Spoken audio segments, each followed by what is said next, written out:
Et salut les amis, bonjour tout le monde, bienvenue dans cette nouvelle vidéo. Nous sommes le samedi 10 juin exactement. Et si vous vous connectez au marché des cryptos, vous pouvez constater que c'est pas joyeux. Au contraire, je dirais même que nous avons vécu une baisse ultra importante.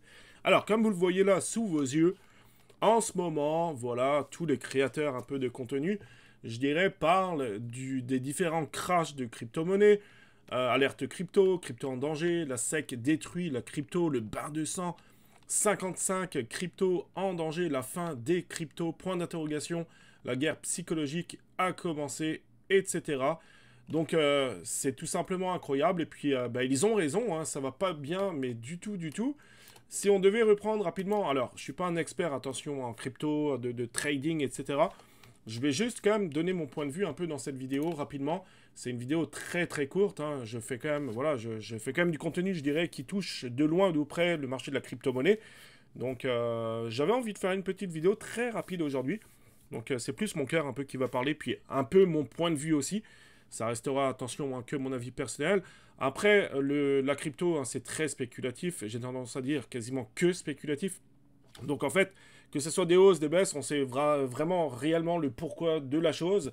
En ce moment, on a une baisse assez conséquente, donc on peut supposer le pourquoi de cette baisse. En tout cas, je vais donner mon point de vue dans cette vidéo, mais on se rend compte aujourd'hui que ça va pas bien du tout, hein. Le BTC, on voit qu'il y a une baisse quand même maîtrisée de 57%, on le voit ici, hein. Donc quand le BTC baisse, de toute façon, les altcoins en général, hein, suivent le BTC.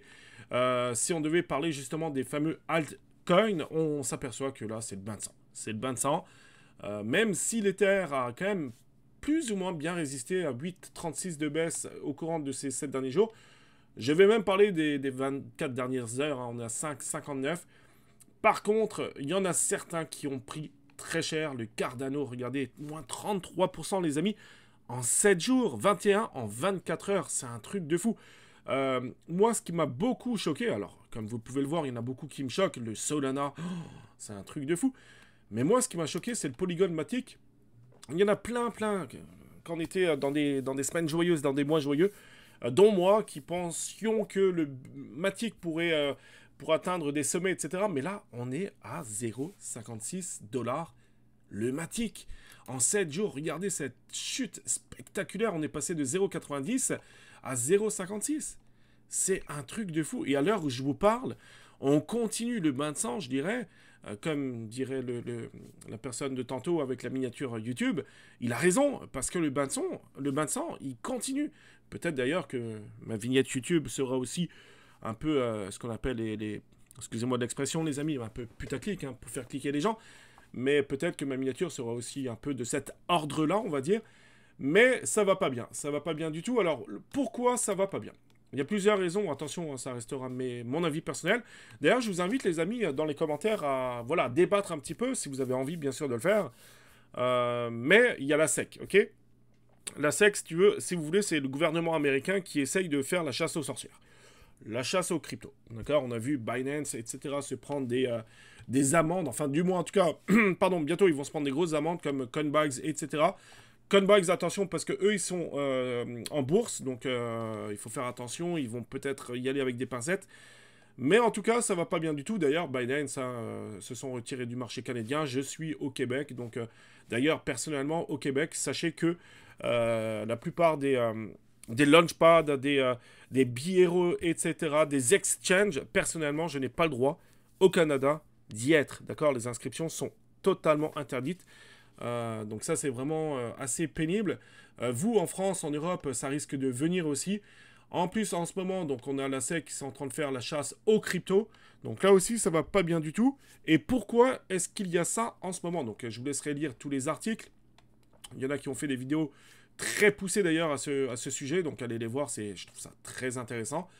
Mais mon avis personnel, c'est que, il y en a plusieurs. C'est que, premièrement, je pense que le gouvernement américain, entre autres, hein, c'est pas les seuls, mais même l'Europe, hein, l'Union européenne, ils veulent pas peut-être voir leur monnaie unique, je dirais, baisser, comme le dollar américain, l'euro, face à la montée, hein, crescendo, je dirais, des crypto-monnaies. Ça, c'est l'une des raisons. La deuxième raison, je pense que c'est aussi ce qui se passe, le conflit en Ukraine, en Russie. Voilà. Il faut savoir qu'il y a des sanctions qui sont émises contre la Russie, des sanctions économiques. Et pour contrer un peu ces sanctions-là, hein, les pays sous sanctions américaines, par exemple, comme la Corée du Nord, tout ce qui est Amérique, enfin pays Amérique du Sud, etc., dont la Russie, bah, pour lutter, je dirais, contre ces sanctions économiques, souvent bah, se rue sur le marché de la crypto-monnaie, dont le BTC ou d'autres cryptos. Puis là, voilà, ça fait peur un peu au gouvernement américain, ça fait peur un peu aux élites, hein, et puis ils n'ont pas envie de perdre, du moins la main prise contre les crypto-monnaies. Ils ont envie d'avoir un pouvoir absolu sur ce qui se passe dans le marché financier mondial. En tout cas, ça reste mon avis, mais je pense que aussi longtemps qu'il y aura le conflit en Ukraine et en Russie, je pense qu'on ne sera pas prêt d'avoir un bull run. On l'a vu d'ailleurs ces derniers temps au niveau des crypto-monnaies, qu'il y a eu un beau range. Hein. Si on se remet sur un mois, on voit qu'il y a un range de fou. C'était le calme avant la tempête, c'est tout qu'on fait. On aurait pu avoir deux cas de figure, hein, soit un pump ou soit une baisse. On a eu la baisse et on continue à l'avoir. Si on se met sur le coin market cap, sur même le BTC, attendez voir qu'est-ce qui se passe actuellement. Voilà, donc là on a un petit range, donc ça va. Je pense que l'hémorragie est terminée, mais vous voyez ce que je veux dire, c'est pas prêt d'arriver. C'est pour ça que je m'intéresse pas forcément au trading, des cryptos, etc. Puis quand je vois tous les gens, ceux qui font des chaînes YouTube, qui mettent des fois 100, des fois 10, le bull run arrive, c'est dans deux mois, dans un mois, etc. Pour moi, c'est de la bullshit. C'est de la grosse bullshit, puisqu'en crypto-monnaie, on sait absolument pas si ça va monter ou si ça va descendre. Celui qui prédit une montée, c'est un menteur. Tout comme celui qui dit que ça va baisser, c'est aussi un menteur, même si là, on est peut-être plus proche de la vérité. Mais voilà, c'est un peu le revers de la médaille du marché de la crypto-monnaie en ce moment. C'est pas joyeux, les amis. Je dis pas que c'est fini. Au contraire, hein, je pense que c'est peut-être le moment même de recharger, même si ce moment-là, ça fait des mois qu'on en parle et puis on continue de baisser. Mais voilà, il faut rester positif malgré tout. Mais je pense personnellement que aussi longtemps qu'il y aura la guerre en Ukraine, puis il y en a beaucoup qui pensent même qu'on serait à l'aube d'une troisième guerre mondiale. Il faut savoir qu'à l'époque, on nous traitait de fous hein, de penser cela. Maintenant, on est de plus en plus proche de cette réalité, de cette triste réalité-là, puisqu'on fait tout pour contrer, je dirais, la Russie. Mais sachez que la Russie je pense, jamais perdu de guerre. Voilà, donc il faut savoir que la Russie, c'est quand même le pays ayant la plus grande superficie au monde, avec 17 millions de kilomètres carrés, c'est un truc de fou. Donc je pense qu'il ne faut pas prendre à la légère non plus ce pays-là, il faut voilà, faire attention. Il ne faut pas trop les embêter, hein, pas trop les menacer non plus, parce que là, on pourrait vraiment vivre un cataclysme qui aurait des conséquences très graves, hein, aussi bien pour nous que pour les marchés financiers, etc. Aussi, rapidement, pour terminer, pour clôturer cette petite vidéo rapidement que j'avais envie de faire aujourd'hui, voilà, il y a l'inflation, il y a aussi peut-être les crashs immobiliers qui s'apprêteraient à venir, du moins au Canada. Hein. De plus en plus de familles vendent leur maison et puis se retrouvent quasiment à la rue. Donc voilà, ça va pas bien. Donc, et puis ils n'ont pas envie, tous ces gouvernements-là, hein, que les gens se ruent sur les crypto-monnaies comme monnaie refuge. Donc voilà. Maintenant, c'est un sujet où on peut débattre pendant très très longtemps.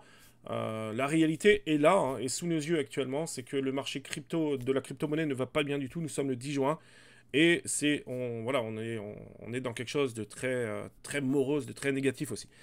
Les amis, mettez-moi en commentaire à savoir ce que vous pensez, justement vous, hein, de cette baisse. Qu'est-ce qui va se passer ces prochaines heures, hein, ces prochains jours, ces prochaines semaines? Est-ce que plus tard, on vivrait un bull run? Et si oui, quand? À quel moment? Est-ce que le bull run arriverait avant ou après le conflit en Ukraine? On ne le sait pas. En tout cas, je pense que c'est faux de penser que le bull run arrivera avant, enfin, aussi longtemps, les amis. Ok, soyons réalistes. Aussi longtemps qu'on vit dans une instabilité mondiale, il y a plein de côtés en ce moment, l'inflation, la guerre en Ukraine, etc. Aussi longtemps qu'on aura ça, tous ces aspects négatifs, on n'aura pas de bull run dans la crypto-monnaie. Ça, c'est une certitude. Les amis, merci beaucoup d'avoir regardé cette vidéo jusqu'au bout. Petite vidéo rapide du samedi matin. Je vous souhaite à toutes et à tous de passer une excellente journée. Ciao.